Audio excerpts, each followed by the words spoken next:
Hi, I will show you how to replace the window passenger switch. Mine is broken. You can see this is broken.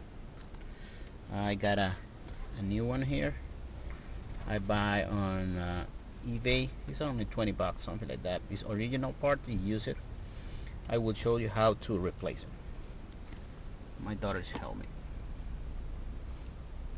Okay, first you need to put your finger here.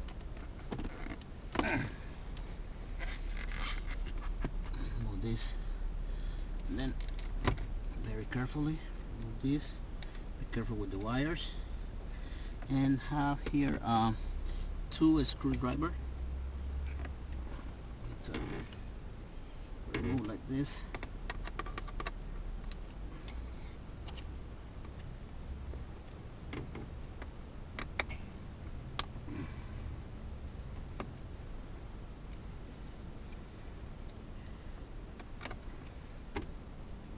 E46.